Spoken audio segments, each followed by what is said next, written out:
नमस्कार, स्वागत है आपका हरियाणा न्यूज 24 पर। मैं हूं प्रिंस लंबा। हरियाणा प्रदेश के अंदर एक बार फिर एंटी करप्शन ब्यूरो सक्रिय हो चुका है और एसीबी की सक्रियता के साथ ही हर महकमे में खलबली मचनी भी शुरू हो चुकी है। फिलहाल एंटी करप्शन ब्यूरो ने एक नए सिरे से जो है रेड मारने का सिलसिला शुरू कर दिया है और इस सिलसिले में सबसे पहले हत्थे चढ़ा है पुलिस महकमे से ही जुड़े हुए होमगार्ड से संबंधित ट्रेनिंग सेंटर कार्यालय का क्लर्क, जिसको हजारों रुपए रिश्वत लेते हुए एसीबी ने रंगे हाथों धर दबोचा है। अब ये पूरा मामला क्या है, कैसे जो है ये एक क्लर्क 450 होमगार्ड जवानों को अपने दायरे में लेकर, अपनी रेंज में लेकर उनसे पैसे लूटने का, ऐंठने का काम कर रहा था और कैसे जो है ये पूरा नेटवर्क इसने फैलाया था, विस्तार से आपको बताते हैं। बता दें कि हरियाणा के महेंद्रगढ़ जिले के नारनौल स्थित होमगार्ड ऑफिस ट्रेनिंग सेंटर कार्यालय में तैनात एक क्लर्क को एंटी करप्शन ब्यूरो की टीम ने रिश्वत लेते हुए रंगे हाथों गिरफ्तार किया है।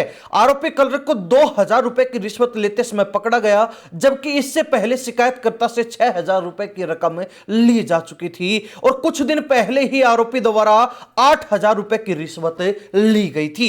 यह कार्रवाई एंटी करप्शन ब्यूरो गुरुग्राम की टीम ने की। शिकायत महेंद्रगढ़ के कुराहोटा गांव के अशोक कुमार ने एसीबी गुरुग्राम को दी थी। शिकायत में आरोप लगाया गया था कि होमगार्ड में ड्यूटी लगाने के नाम पर क्लर्क राकेश नियमित रूप से रिश्वत वसूल रहा है। शिकायत की जांच के बाद एसीबी ने जाल बिछाया और नारनौल के राकेश को गिरफ्तार कर लिया गया। और खास बात यह है कि यही क्लर्क पहले भी भ्रष्टाचार के मामले में सस्पेंड हो चुका है, लेकिन दोबारा ड्यूटी पर आने के बाद फिर वही ढाक के तीन पात, वही इसका भ्रष्ट रूप देखने को मिला और अब जो है एसीबी ने इसको भ्रष्टाचार के मामले में रंगे हाथों धर दबोचा है। भास्कर रिपोर्ट के अनुसार यह बताया जा रहा है कि आरोपी राकेश जो क्लर्क है उसका प्रभाव करीब 430 होमगार्ड जवानों पर था।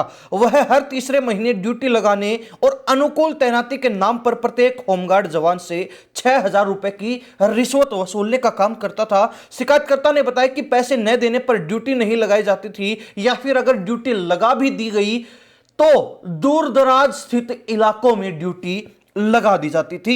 एसीबी की कार्रवाई में एक अन्य भी महेंद्रगढ़ से गिरफ्तार किया गया है, जिस पर क्लर्क राकेश के साथ मिलकर रिश्वत की रकम एकत्रित करने के आरोप लगे हैं।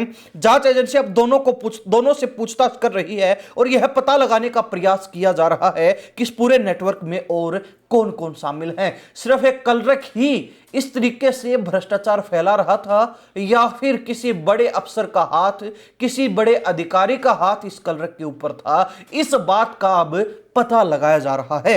सूत्रों के अनुसार क्लर्क राकेश पर पहले भी भ्रष्टाचार के आरोप लग चुके हैं। निलंबित होने के बावजूद उसे दोबारा बहाल कर दिया गया था, जिसके बाद उसने फिर से अवैध वसूली का सिलसिला शुरू कर दिया।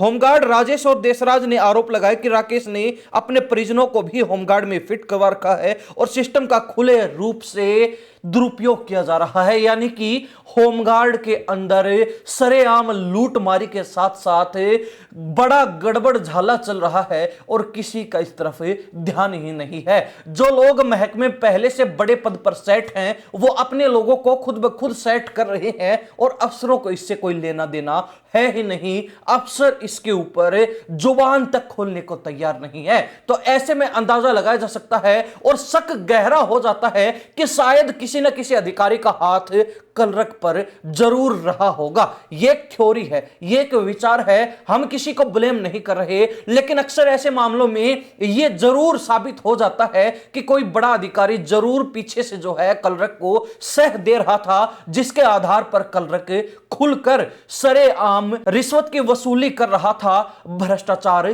कर रहा था। और भास्कर रिपोर्ट में भी यह दावा किया गया है कि आशंका जताई जा रही है कि इस पूरे भ्रष्टाचार में कुछ अधिकारियों की मिलीभगत हो सकती है। एसीबी ने संकेत दिए हैं कि जांच का दायरा बढ़ाया जाएगा और जरूरत पड़ने पर संबंधित अधिकारियों से भी पूछताछ की जाएगी। कार्रवाई के बाद होमगार्ड विभाग में हड़कंप मचा हुआ है, जो मचना लाजमी भी था, क्योंकि जिन अधिकारियों का मोहरा पकड़ा गया है अब उनको यह डर सताएगा कि कहीं उनका वो मोहरा अपने आकाओं का नाम ना उगल दे और वो बड़े अधिकारी भी कहीं भ्रष्टाचार के इस जाल में, एसीबी के इस चंगुल में फंस ना जाएं, उलझ ना जाएं और कहीं उनकी नौकरी खतरे में, उनकी कुर्सी खतरे में ना आ जाए। हालांकि एसीबी ने इस बारे में कुछ खुलकर नहीं बताया, क्योंकि एसीबी के अधिकारियों का स्पष्ट कहना है कि मामला बड़ा और गंभीर हो सकता है। इस मामले की अभी जांच चल रही है, जांच अधीन पूरा मामला है। जब तक जांच पूरी नहीं हो जाती तब तक कुछ कहा नहीं जा सकता है। लेकिन इतना जरूर है कि एक कर्रक पकड़ा गया और कहीं ना कहीं ये एक छोटी मछली है। तालाब के अंदर और भी कई बड़ी मछली भ्रष्ट हो सकती हैं, ऐसा शक जताया गया है, ऐसी शंका जताई गई है। अब यह बात कितनी पुख्ता है या फिर पुष्टि इस बात की हो पाती है नहीं, यह भविष्य के गर्भ में है। जांच के बाद क्या निकलकर असलियत सामने आएगी वो भविष्य के गर्भ में है। परंतु कहीं ना कहीं एसीबी की इस कार्रवाई ने पूरे होमगार्ड महकमे के अंदर हड़कंप मचाने का काम कर दिया। यह निश्चित है, यह तय है। हरियाणा प्रदेश की जनता और कहीं ना कहीं यहां से अंदाजा भी लगाया जा सकता है कि एक क्लर्क जिसको पहले भी भ्रष्टाचार के मामले में सस्पेंड किया गया था लेकिन फिर बहाल कर दिया गया।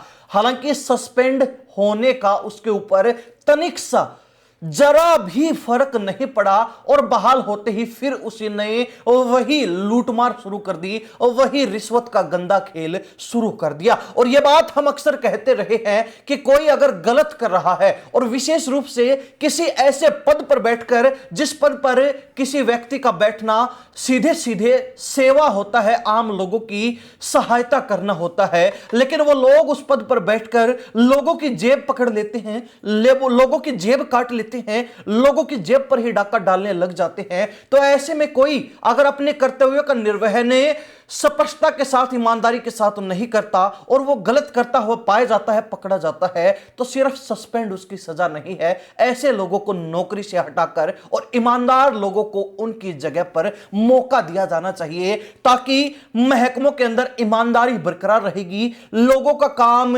बखूबी सरकार के मापदंडों के अनुसार चलता रहेगा और युवा विशेषकर जो भटक रहे हैं रोजगार के लिए उनको भी नौकरियों में आने का मौका मिल सकेगा। लेकिन यह सस्पेंड का जो खेल है यह चलता रहता है, इस पर कोई ध्यान नहीं देता और कहीं ना कहीं अधिकारी या फिर कर्मचारी जो भ्रष्टाचार के मामलों में पकड़े जाते हैं, सस्पेंड कर दिए जाते हैं, वो फिर बहाल होते हैं और फिर यही काम करते रहते, क्योंकि उनको पता है अगर पकड़े भी गए तो ज्यादा से ज्यादा 5 या 6 महीने के लिए सस्पेंड कर दिया जाएगा। तनख्वाह उनको वैसे भी मिलनी है, घर बैठे तनख्वाह ले सकेंगे, लेकिन कहीं ना कहीं इससे ज्यादा उनका कुछ नहीं बिगड़ने वाला। हरियाणा प्रदेश की जनता इसको लेकर क्या राय रखती है कमेंट के माध्यम से जरूर लिखिए। इन्हीं सब बातों के साथ मैं प्रिंस लांबा, हरियाणा न्यूज़ 24। नमस्कार, जय हिंद।